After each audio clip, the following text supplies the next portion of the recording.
जय गुरुदेव। और दोस्तों, मेरे चैनल तंत्र अप्सरा साधना में आपका एक बार फिर से हार्दिक स्वागत है। और देखिए, आज की वीडियो में आपको जो मैं अनुभव सुनवाऊंगा वो अनुभव वास्तव में ही बहुत ही सुंदर और गजब का अनुभव है। कि देखिए, शिष्य तो गुरु से प्रेम करता ही है, लेकिन गुरु का प्रेम कितना निस्वार्थ होता है और गुरु कब तक साथ नहीं छोड़ते, ये भी आज आपको यहाँ इस वीडियो के माध्यम से पता लग जाएगा। वीडियो को पूरी देखना, क्योंकि गुरुदेव ने जो जो सदगुरुदेव डॉक्टर नारायण दत्त श्रीमाली जी हैं, जिनका सन्यासी नाम स्वामी निखिलेश्वरानंद जी है, अपने शिष्यों के लिए कितना वो प्रयत्न करते हैं कि मेरा शिष्य ऊंचाइयां छुए, और किस प्रकार से शिष्य को ज़्यादा से ज़्यादा अपनत्व प्रदान करते हैं वो। तो देखिए, यहाँ पर क्या हुआ है कि जो शिष्य हैं उनके पूर्व जन्म के शिष्य रहे होंगे। अब मैं तो अब इस वक्त तो मैं होंगे ही कहूँगा, क्योंकि गुरुदेव ने अगर स्वैपन में आकर के भी गुरु दीक्षा दी है तो वास्तव में कहीं ना कहीं उनका जो प्रेम है वो पीछे से चला आ रहा है। ये कोई आज का नहीं है।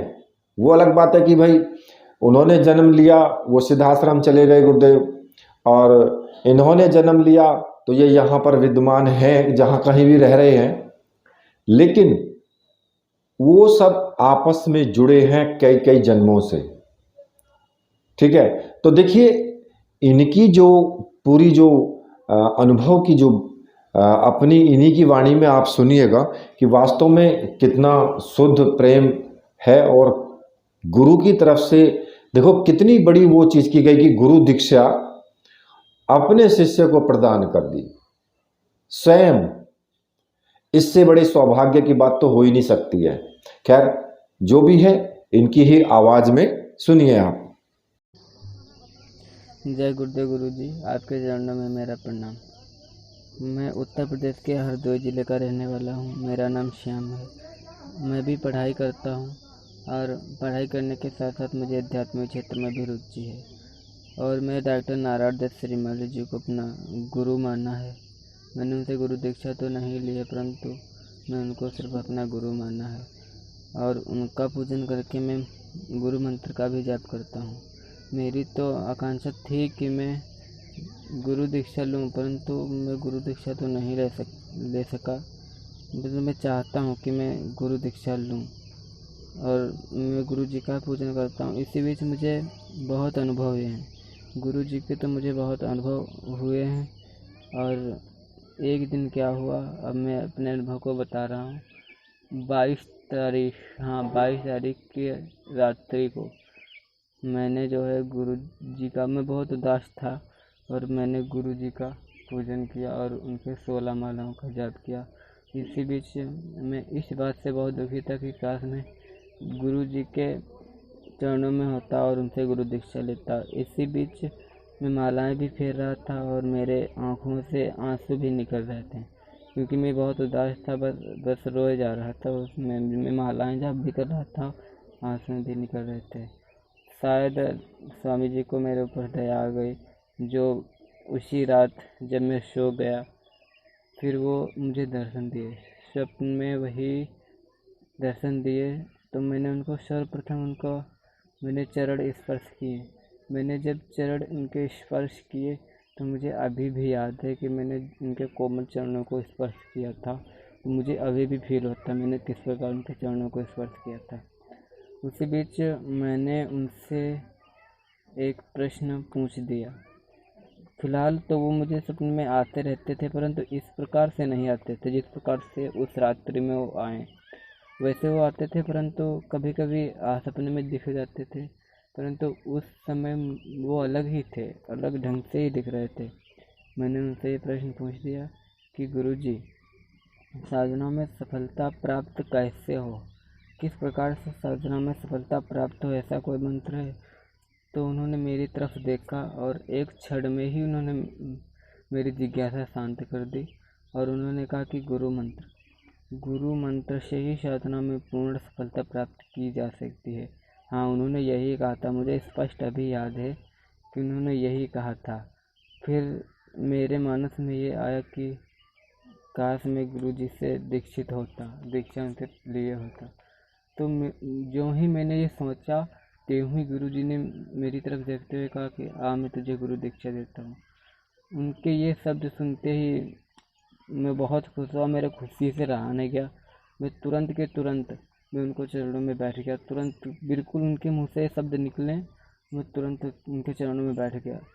जब मैं उनके चरणों में बैठ गया तो वो भी बैठे थे, मैं भी उनके चरणों में बैठ गया और उन्होंने अपना हाथ के अंगूठे को मेरे भौहों के बीच में रखा। हाँ, मुझे याद है। और फिर उन्होंने कुछ मंत्रों का उच्चारण कर रहे थे, वो तो मैं याद नहीं, उच्चारण कर रहे थे। फिर मुझे क्या फील हुआ कि मेरा जो रोम है इसमें एक प्रकार की एनर्जी आ रही है, पूरा रोम में हलचल मच गई। मुझे स्पष्ट याद है कि मेरा रोम जो थे उसमें हलचल मच रही थी और मेरे भौहों के बीच ऐसा लग रहा था कि एक तीव्र एनर्जी है जो कि नीचे की ओर जा रही है, जहाँ पे मूलाधार चक्र होता है वहाँ पर जाके ठहर रही है। मुझे ऐसा फील होता, वो तीव्रता के साथ वहाँ जा रही थी नीचे की ओर। मुझे ऐसा लग रहा था कि जैसे मैं आसमान में हूँ और धरती पर गिर रहा हूँ। इस प्रकार से मुझे ऐसा लग रहा था कि मैं बहुत नीचे जा रहा हूँ। ऐसा मुझे फील हो रहा था। मुझे अभी भी बताने में वो हो रहा है, मेरे रोए खड़े हो रहे हैं अभी भी बताने में। तो ऐसा कम से कम 4-5 मिनट तक ऐसा हुआ। फिर उन्होंने ये भी कहा कि दीक्षा देते ऐसे कहा था कि पलके मत मारना, परंतु वो इतनी तीव्र एनर्जी थी कि मेरी जो पलके थे वो अपने आप ही झप गई। उसके बाद उन्होंने हटा लिया हाथ और फिर उसके बाद हाथ हटाने के बाद उसके थोड़ी ही देर बाद मेरी आंखें खुल गईं। तो मैंने देखा कि सुबह के 4:50 हुआ था। मैं तुरंत के तुरंत गया और गुरुजी के चरणों में अपना माथा लगाया और फिर मैंने स्नान वगैरह करके गुरुजी का पूजन किया। तो मुझे फ़िलहाल में ऐसा अनुभव हुआ, ऐसा कभी भी नहीं हुआ था मेरे साथ। गुरुजी मुझे दिखते थे कभी कभी, लेकिन इस प्रकार से नहीं दिखते थे जिस प्रकार से अलग ही तरीके से वो दिखे और अलग ही उनकी मुस्कुराहट थी। मैंने आज तक कभी भी उनके चरणों को स्पर्श करने का मौका मुझे प्राप्त ही नहीं हुआ। उस दिन मुझे कोमल चरणों को प्राप्त करने का अवसर प्राप्त हुआ। मैं बहुत खुश था, उतने टाइम में बहुत खुश था जितने टाइम गुरुजी ने मुझे ये कहा कि मैं तुझे गुरु दीक्षा देता हूँ। शायद लग रहा था कि दुनिया की सारी खुशियाँ उसी टाइम मिल गई हो जिस टाइम उन्होंने कहा था कि मैं तुझे गुरु दीक्षा देता हूँ। तो गुरुजी यही मेरा अनुभव था।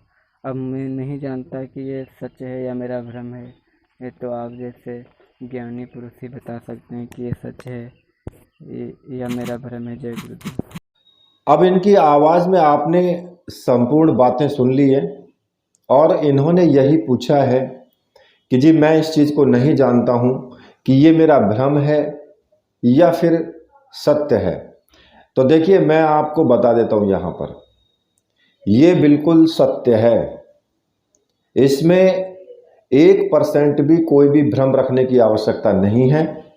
आपने गुरुदेव को अपने आप चुन लिया, अपने आप उनको गुरुदेव मान करके गुरु मंत्र का जाप करने लगे। और चुना भी क्यों? क्योंकि आपका उनसे पहले से ही नाता है, उनसे पिछले जन्मों से, कई जन्मों से आपका जुड़ाव उन्हीं के साथ है। तो इसलिए आपकी भी जो अंदर की आत्मा है, जो अंतरात्मा की आवाज़ है, वो उनकी ही तरफ चली गई और उनको देखते ही, उनका फोटो देखते ही आपको ऐसा लगा होगा कि मेरा इनसे कुछ नाता है, मैं इनकी गोदी में बैठूं। कुछ विशेष सा आकर्षण एकदम से लगा होगा। जैसे कि कोई व्यक्ति बच्चा होता है ना, और वो बच्चा अपने दादा दादी को देखता है तो एकदम से इतना दादा दादी के प्रति इतना प्रेम होता है उनके पोते को कि कब इनकी गोदी में जा कर के मैं बैठ जाऊं।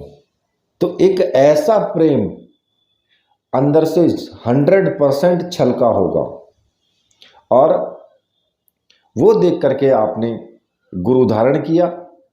और गुरुदेव ने, आपके मन में ये इच्छा थी कि भाई मैंने गुरु दीक्षा तो ली नहीं है कहीं, तो मैं कैसे करूं, मुझे गुरु दीक्षा कैसे मिले। तो गुरुदेव ने स्वप्न में आकर के आपको स्वयं ही गुरु दीक्षा दे दी। तो देखिए सदगुरुदेव कितने दयालु हैं, कितना कुछ अपने शिष्यों के लिए करने वाले हैं। वास्तव में गुरु का संबंध जो शिष्य से होता है वो प्रेम का संबंध होता है, और निश्चल प्रेम जो होता है उसी का संबंध होता है। क्यों? क्योंकि गुरु अपने पुत्रों से भी ज्यादा अपने शिष्य को प्रेम करता है। अपने पुत्रों को भी नहीं करता इतना प्रेम जितना शिष्यों पर वो अपना प्रेम लुटाता है। सच्चाई भी है ये। तो देखिए गुरुदेव ने कितनी दया की है इनके ऊपर कि स्वयं आकर के और गुरु दीक्षा दे दी और शक्तिपात भी कर दिया। धन्य धन्य हो गुरुदेव तुम। वास्तव में शिष्य के लिए इससे बड़े सौभाग्य की बात हो ही नहीं सकती है। और अब आप अपने आप को ये मानना ही मत कि मैंने गुरु दीक्षा नहीं ली है या मैं किसी प्रकार से अपूर्ण हूँ। तुम 100% पूर्ण हो। और ये भी मैं आपको बता देता हूँ, गुरु मंत्र में ही सारी सिद्धियां समाई हुई हैं। गुरु मंत्र का जितना ज़्यादा से ज़्यादा जाप किया जाएगा, सिद्धियां तो आसपास मंडराने लगती हैं। ये संपूर्ण सत्य है। ठीक है, तो इसलिए ज़्यादा से ज़्यादा गुरु मंत्र का जाप करो, अनुष्ठान करो, और गुरुदेव पे अपनी नज़र रखो, गुरुदेव से प्रार्थना करते रहो, बस जीवन सुधर जाएगा। तो इसी के साथ मैं वीडियो को यहीं पर समाप्त करता हूँ। मेरे साथ बोलिए बोलिए वीर बजरंगबली हनुमान जी महाराज की जय। बोलिए मेरे परमहंस गुरुदेव की जय।